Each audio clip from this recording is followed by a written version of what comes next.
Welcome in, everybody. I'm Bobby Burton, joined by Jerry Hamilton. This episode of Talkin Ball on Texas football, brought to you by Dr. Brett Robin, the former Texas running back, now orthopedic doctor at Austin Orthopedic Institute. We'll talk a little bit more about Dr. Robin later. Jerry Hamilton and I are going to talk a little Longhorn football today. Please get your questions in. We'll make sure we get to those as quickly as possible. We'll go to just right at the top of the hour tonight. But Jerry, first we need to talk about some news that broke this right after we got off the show this morning, roughly around 11 or 12 o'clock.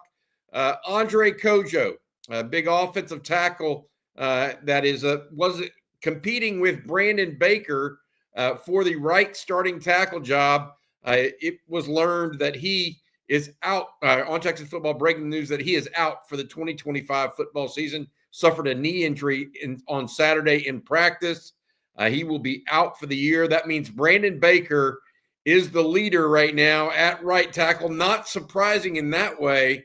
But frankly, we also reporting then today, furthermore, that Nick Brooks, the true freshman, is starting to see some reps now at right tackle, maybe for some competition.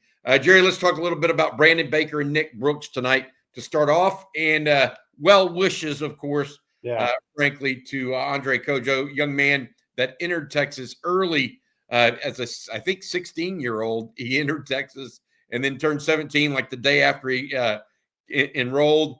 Good luck to him as he starts his rehab almost immediately. Jerry, let's get it going.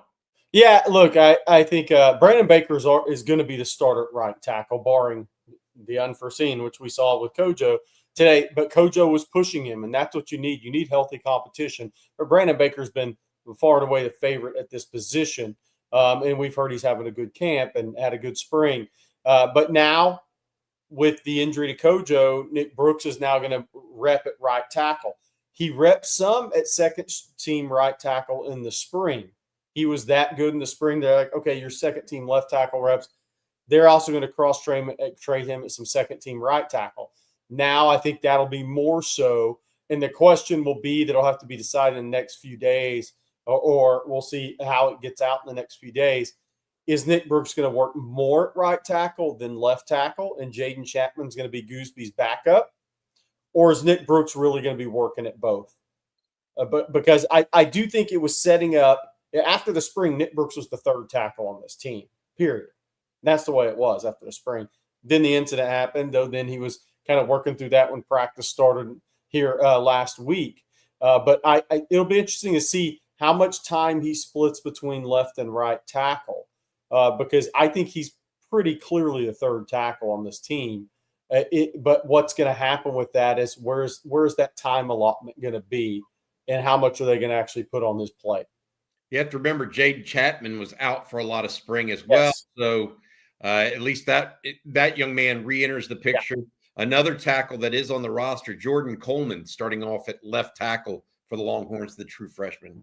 As well, to join Nick Brooks at tackle as true freshman. It'll be interesting to see what can happen. We're going to look a little bit later at Brandon Baker film. We may take a little look at Nick Brooks high school film as well, just to give you guys a reintroduction to those two players as that tackle spot comes into focus in the next couple of weeks, given that Andre Cojoe now out for the season with the injury. All right, before we go any further, I want to say thank you to our sponsor, and that is Dr. Brett Robin, the former Longhorn running back, knows what it takes to get you back up and running. He's one of the guys over at Austin Orthopedic Institute. Thank him we like to thank him for sponsoring On Texas Football. He knows what it takes to stay in the game, and he's here for athletes of all ages, young and old, specializing in musculoskeletal health. Dr. Robin treats joint pain and injuries with a conservative approach first, but also offers advanced surgical options, including arthroscopic procedures, fracture management, and total joint replacements.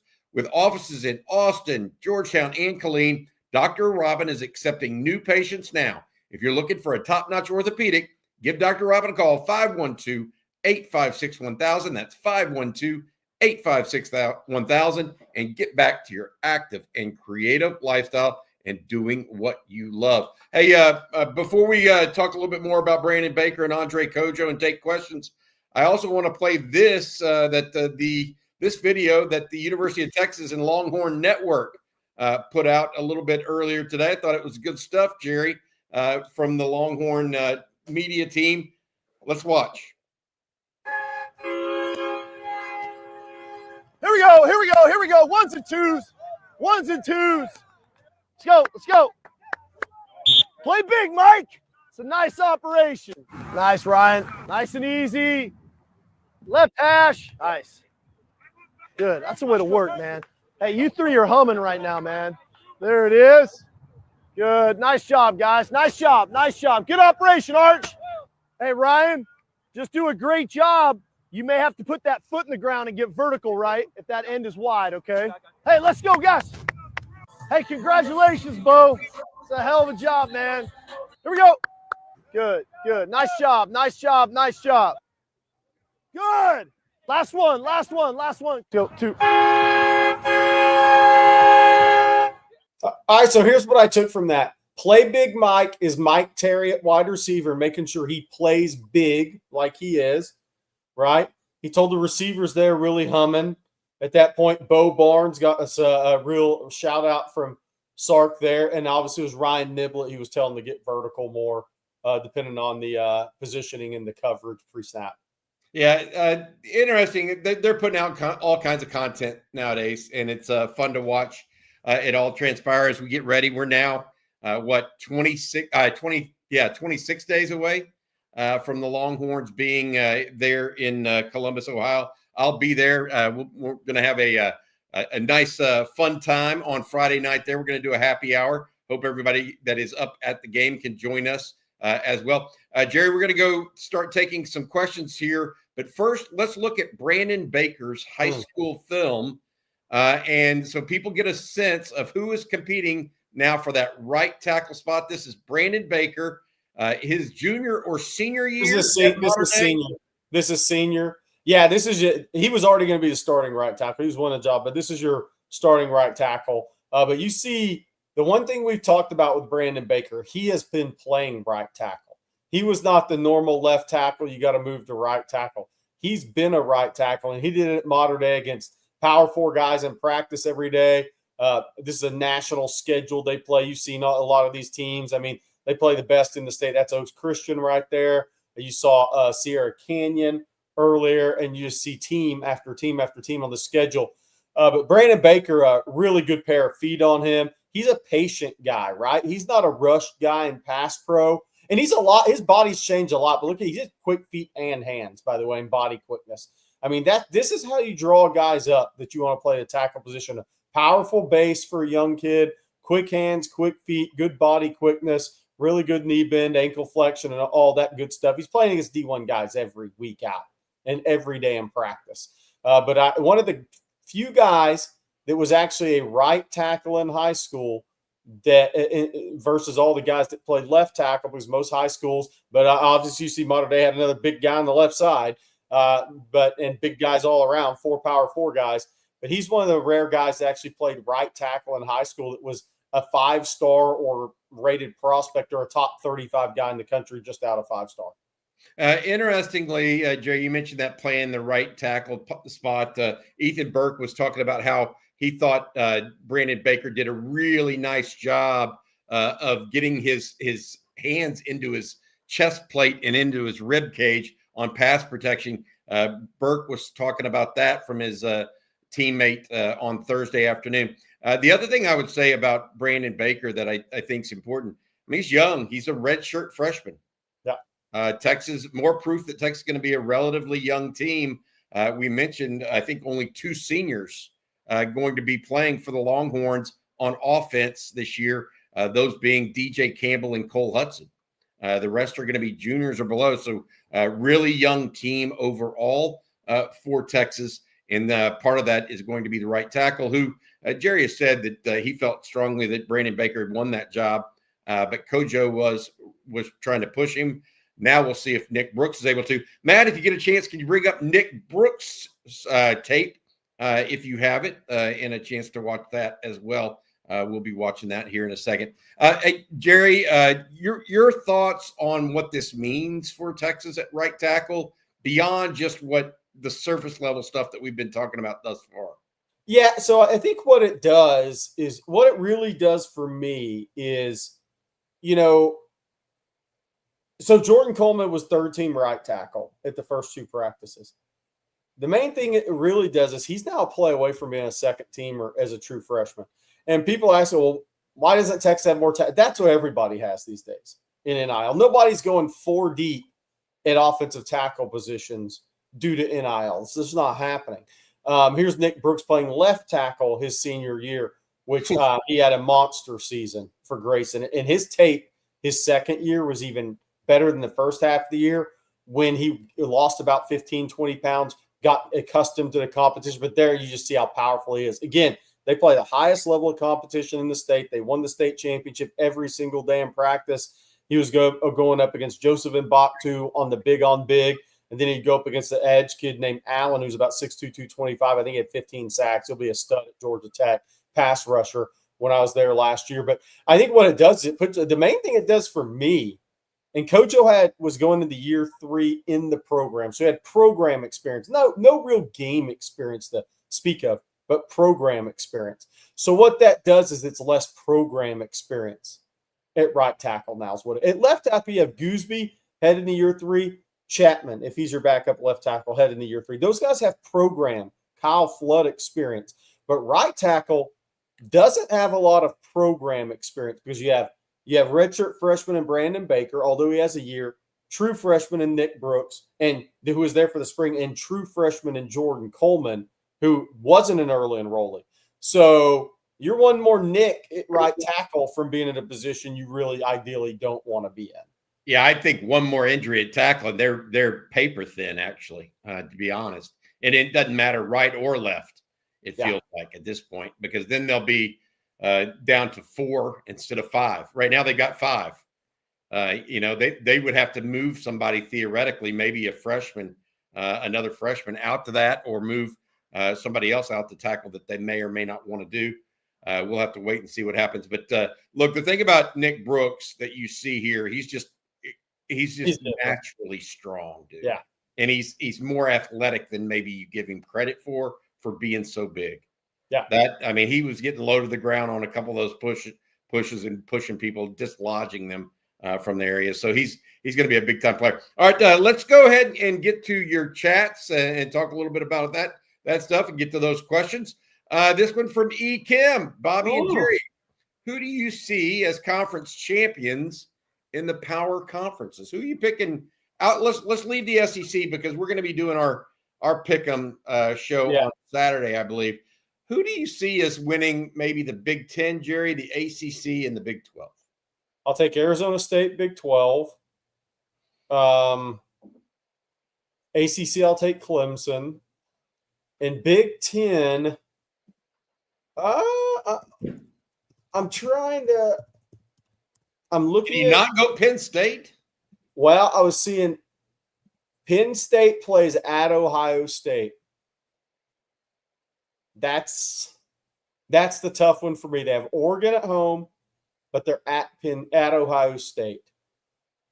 So, and that's later in the season. That's game 8. So Ohio State will have more experience by then. Ohio State gets them at home. I'll still take Penn State. I'll still take Penn State. I'm going to take Penn State, Clemson, and I'm going to go Texas Tech. Because I will say this, Ohio State plays at Illinois, good team, solid team. Back-to-back at Washington, Penn State at home, at Michigan in the season. I don't know, man. It's a tough call. That's a coin flipper for me. But I do like Arizona State to repeat. Seth jokingly says, I don't want to take Miami. I do not. I'll go to a game at Miami. I'm not picking them.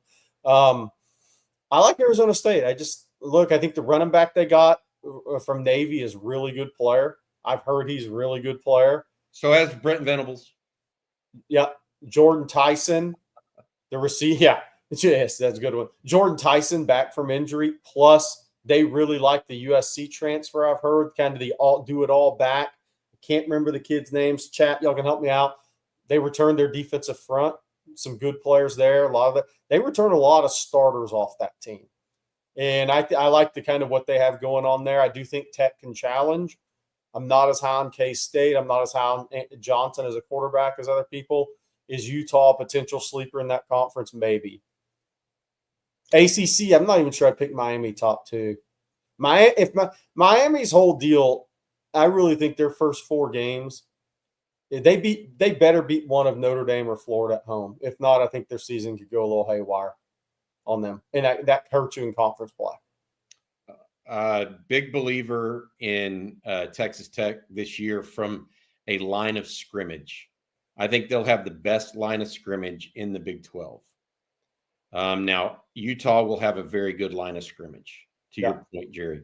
The other team that I think is going to be difficult for people is Baylor. Baylor came on and played a good brand of football late in the season.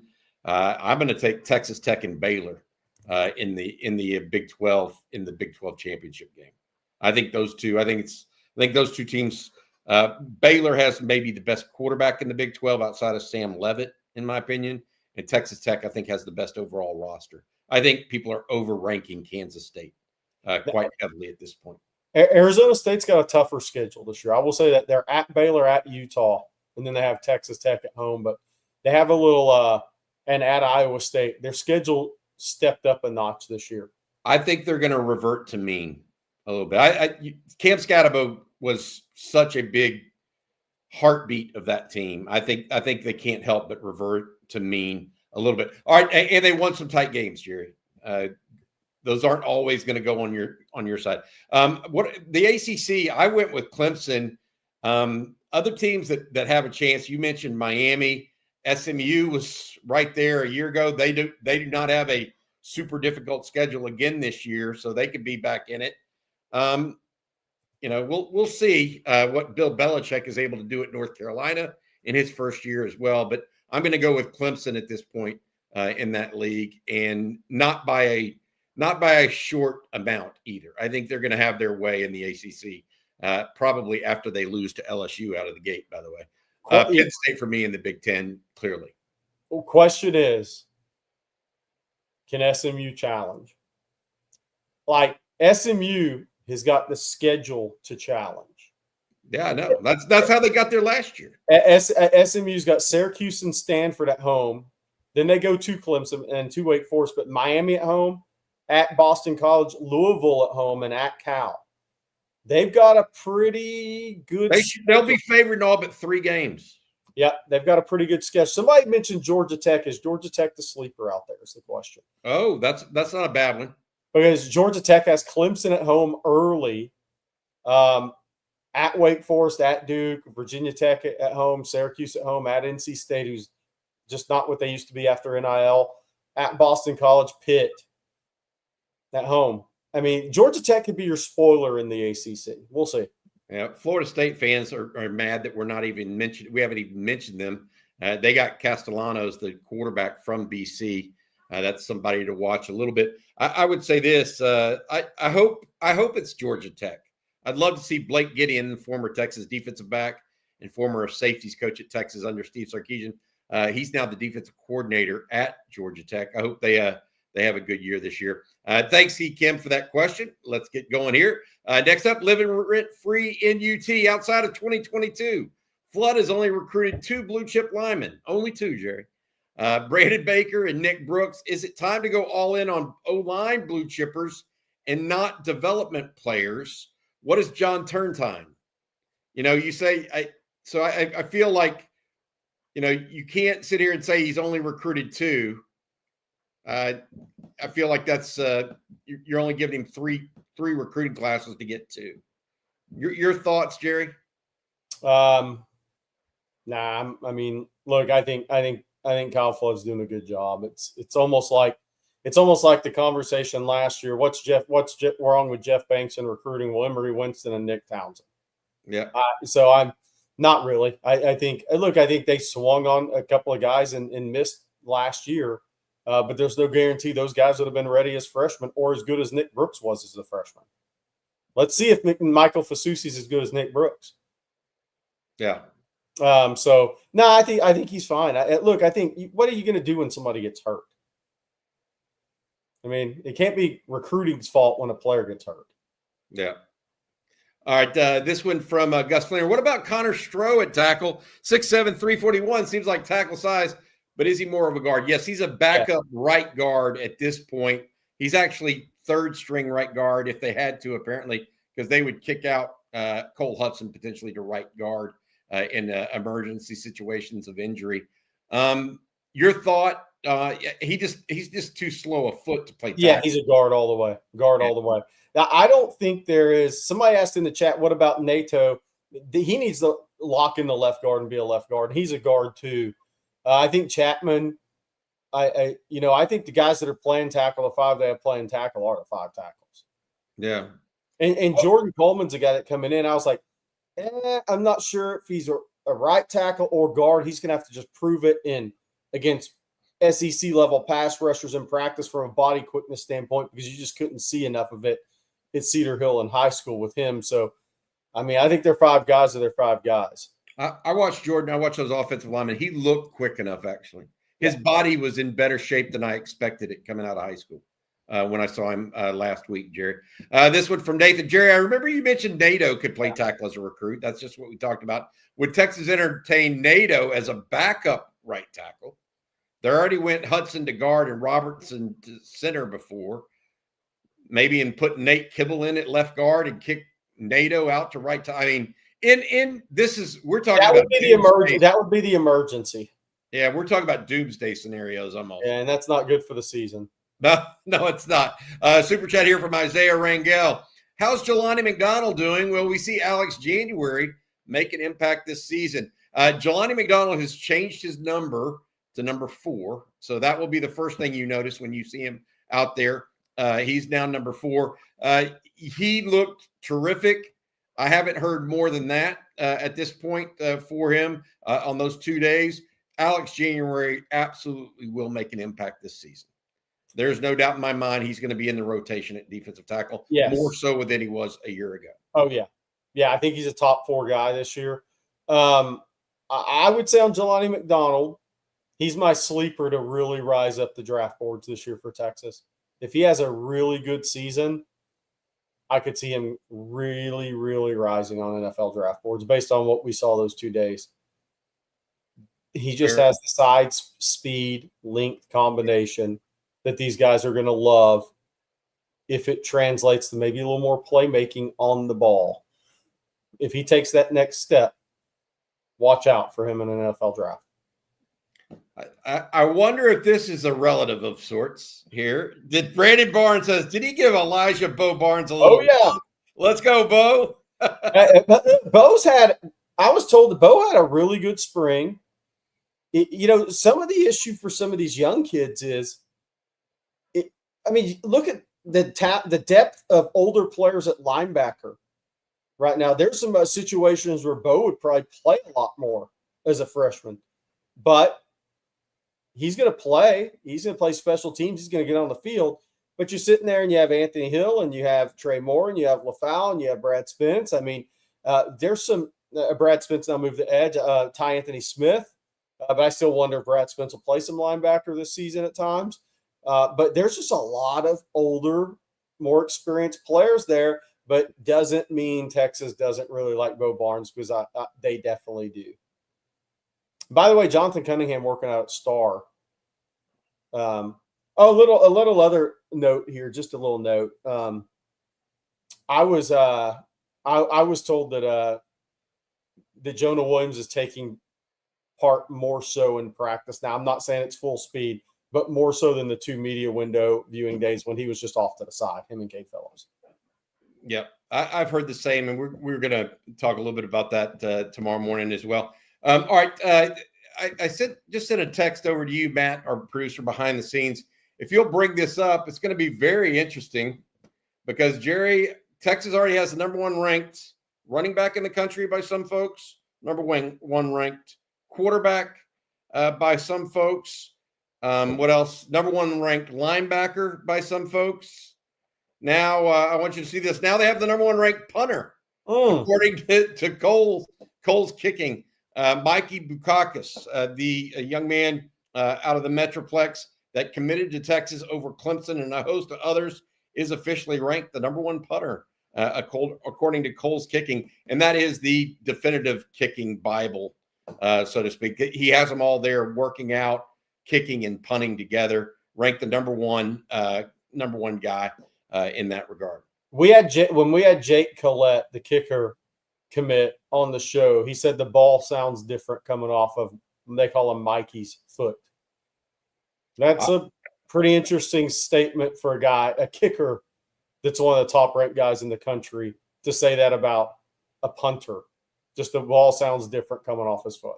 I'll say this: sounds different coming off of Jack Boomeister's foot too. Yeah, a young man that's now on campus at Texas, in the Australian that is a transfer from Utah. Richard McCleary, Brandon Baker, Nick Brooks. How do they compare to Banks outside of their names starting with a B? Did those guys show up ready to learn and play like Banks? I got to be honest, Brooks took us all a little by surprise, Jerry. We thought Brooks was going to be a developmental player. I mean, I remember you and I talking about it because he'd gone through 3 different coaching staffs, right? Yeah. One place in Georgia, then over to Iowa for a year. His family moved, then back to Georgia, different staffs. But he actually came ready to play. Baker, wasn't needed last year, so I don't know if he was actually, quote unquote, ready to play. I mean, they had, not only did they have Kelvin Banks, they also had Cam Williams and then Trevor Gooseby as a backup. Yeah.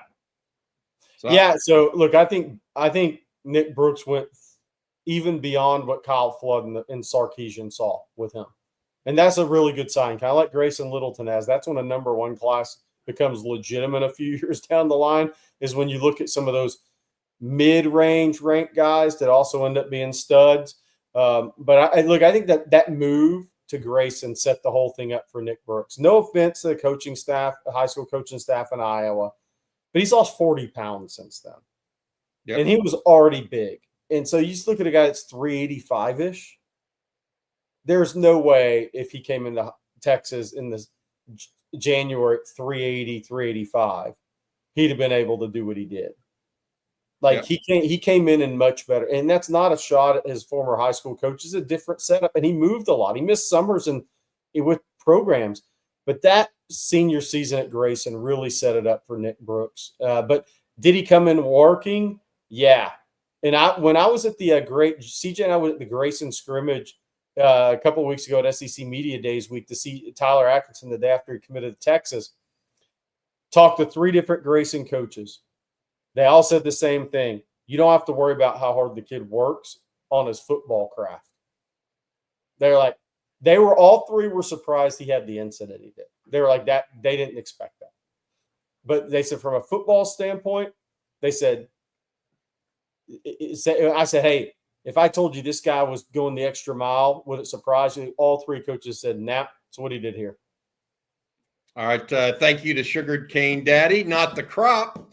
Brooks is the next man up. Pretty dang good depth. Yes, it is. It's just now going to be tested. You usually don't want your depth to be tested the first week of fall training camp. Hopefully this is not a rash of injuries like happened last year from the running back spot. Before we move forward, any other big updates from today's scrimmage? Matthew, there was no scrimmage today. There was a practice. The first scrimmage will occur on Saturday. We are working to get some more news and notes out from scrimmage today. I do continue to hear good things, and I've posted this a little bit about Zena Umozolo, the young man that it was a backup, and a lot of people have thought he's just one of the guys at edge. I'm here to tell you some people are saying a little bit otherwise right now. He may be starting to bark a little or bite a little bit as a pup, if that makes sense. Well, the interesting thing there is we said this going into the spring, not that we're always right, but this is one. We were told Texas really liked Zena and they think he could do big things. Well, then he hurt his thumb in the spring and missed some of spring practice. So I'm not sure it even kind of came to fruition, but man, is Texas deep at edge. I don't know what to say. Sandman says this. Yeah, Stop exactly. fall camp. Cover everybody in bubble wrap. I've seen enough. It is discouraging, and I say this while chuckling, but it's just generally discouraging when guys get injured and it's friendly fire. Yeah. You can understand it if they're playing on a Saturday afternoon and things are going nuts and something happens. It's the friendly fire that concerns you. Look, some of them can be non-contact injuries even. That's horrible. But I don't think they're going to cover them in bubble wrap because I guarantee you they're not going to play in bubble wrap in Columbus, Ohio, Sam, as you well know. All right, Jerry, this one from Seth Alcozer. Will y'all be doing college football predictions on Saturday as well, or just Texas football season? I think we're going to keep this one to Texas football season. We might do other types of content a little bit later, but we're going to get the first things first and do the Texas season because I think it's time for us to kind of set our guide of what we think this season is going to look like officially and put it on paper. Jerry, this one from Elijah W. Any upcoming commitment announcements, Jerry? Still waiting on Jake Krell whenever he's going to announce his decision. Will that, a few weeks ago we heard October was likely. I'll still be surprised if it goes to October. But IMG, main things I got from IMG people over there was he was not going to announce on media day, which he did not. And there's been nothing yet come out on an announcement date. Outside of that, AJJ asks, is Texas still in communication with Justice Fitzpatrick? Yes, but unless Schumann leaves Georgia, that one's not happening. Glenn Schumann is the defensive coordinator at Georgia. Yeah, who coached up Minka at Alabama. His brother, Alabama. Yep. Yeah, and Kirby was big in that recruitment. Other commitment announcements, I think a lot of these are going to play out into the season. The guys Texas is really working on, the Malachi Lees of the world, Trenton Hendersons of the world, Jalen Lott, Devon Benjamin, they'll stay on. I mean, all those guys that are possible flips, all that stuff's going to play out into the season. They're staying in contact, though. Yes. You don't just show up at the door at the last minute. No. Richard McCleary, and I think Matt, our producer, has this list for us ready. Bobby and Jerry, any thoughts on the coaches poll that came out today? Texas ranked number 1. You believe in the Sports Illustrated jinx, Jerry? OU outside the top 25 for the first time since 1999, I believe, preseason, a year in which they finished 7-5 in Bob Stoops' first season. What do you think? Any thoughts on Texas being number 1, Ohio State, I believe, number 2, Penn State 3, Georgia 4, Notre Dame 5? Yeah. So, look, I'd have preferred to have been 2 for the 1-2 game. But look, I love it. I mean, look, it's where you want to be, and let's see how it plays out. Or what do all these mean? They don't mean anything if you don't play well or you get a rash of injuries or something like that. But I'd much rather like seeing Texas ranked number 1 than where Boise State is or where Texas Tech is. The program's headed in the right direction, continues to head in the right direction. And by the way, year 2 in the SEC, you're ranked number 1 preseason. Let the hate flow through your veins.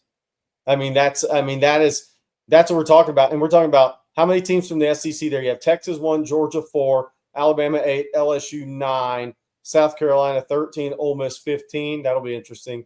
Florida 17, Tennessee 18, A&M 21. There's no way Tennessee should be ahead of A&M, by the way. Josie's comments in the chat expected after that. I'm just saying from a football standpoint. But it'll be interesting to see where teams like Ole Miss and Tennessee actually are this year for me. That feels a little top 25 heavy for the SEC right now. This is crazy to me. Okay. Texas Tech is ranked 24th. Yeah. Okay. They spent around $20 million just in the portal. Yeah. Off season. Well, okay. BYU just kicked their quarterback out for so how are they ahead of them? I don't know what to tell you. They are 5th in the Big 12 in the preseason. If Joey McGuire doesn't get it turned around with a $40 million roster, Arizona State, Kansas State, Iowa State, BYU, and then Texas Tech. Yeah. That is bizarre to me.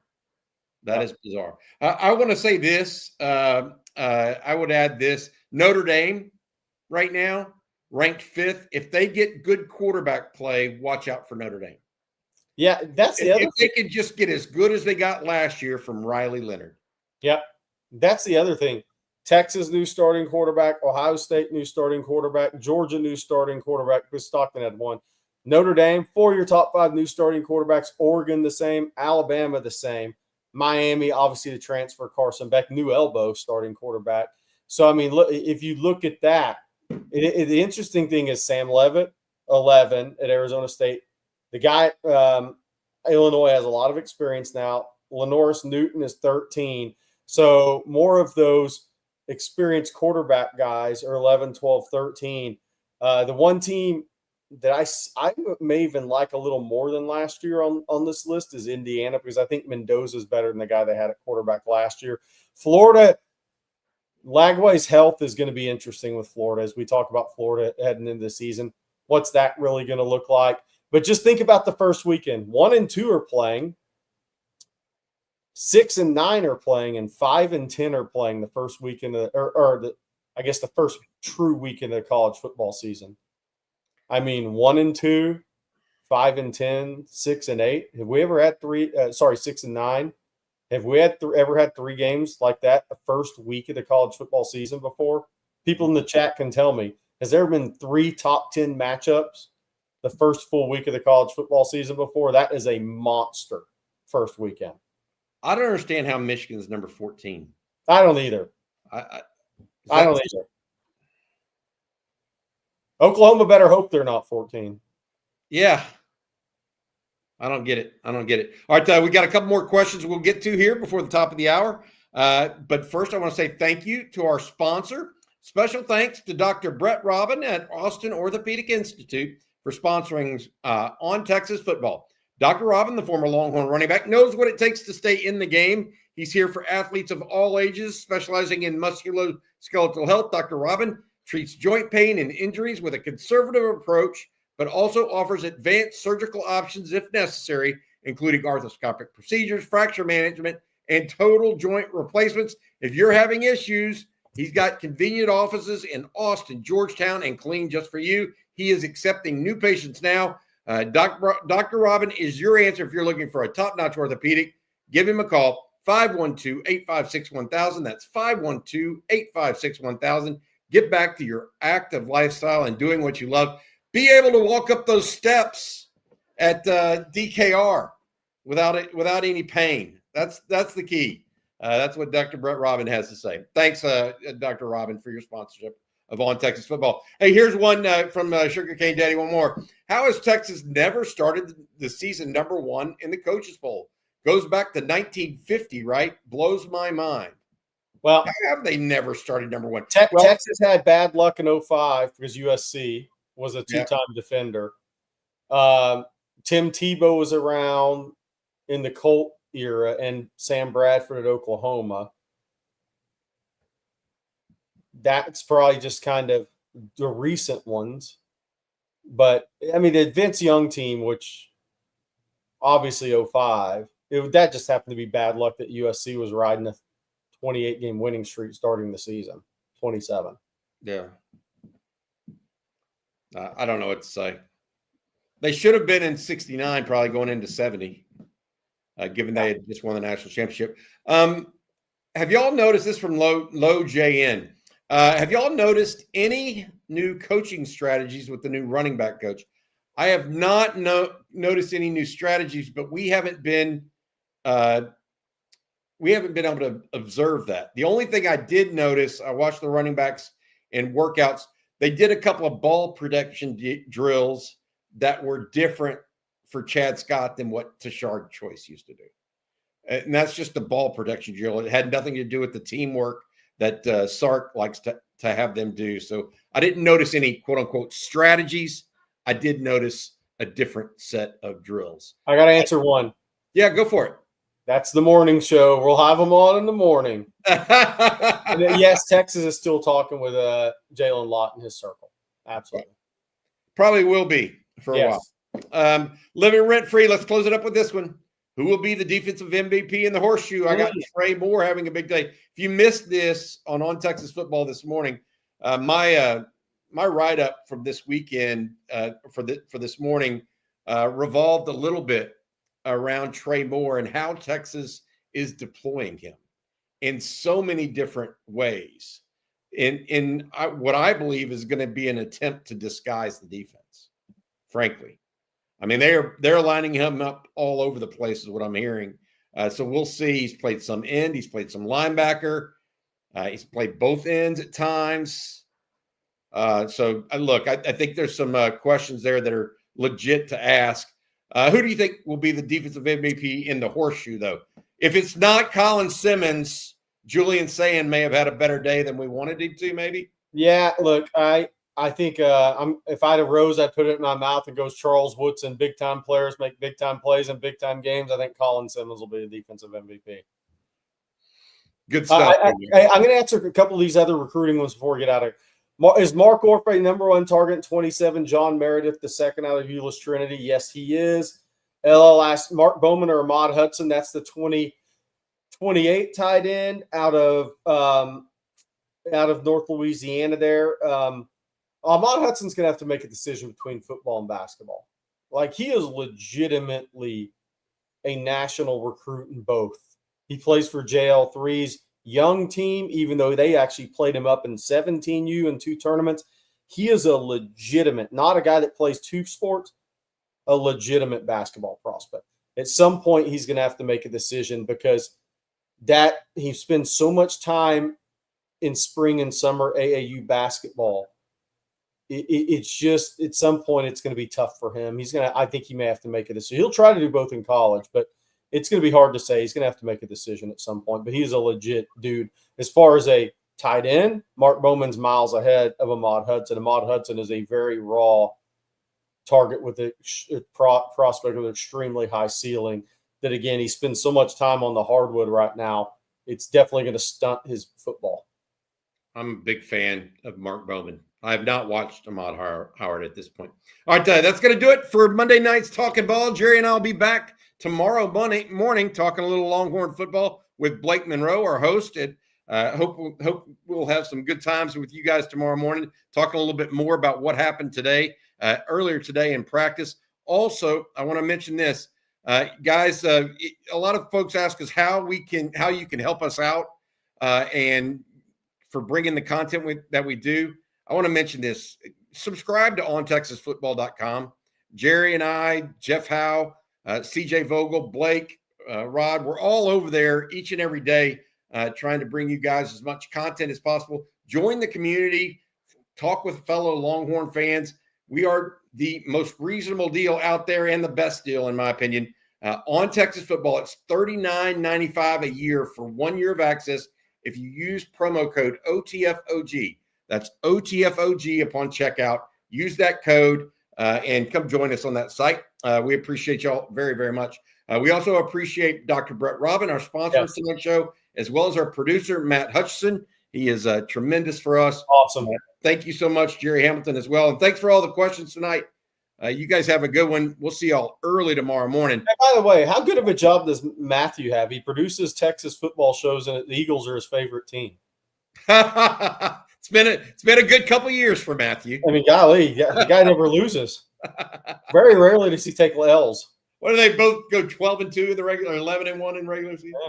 Yeah, there you go. All right, thanks so much, guys. Y'all have a good night.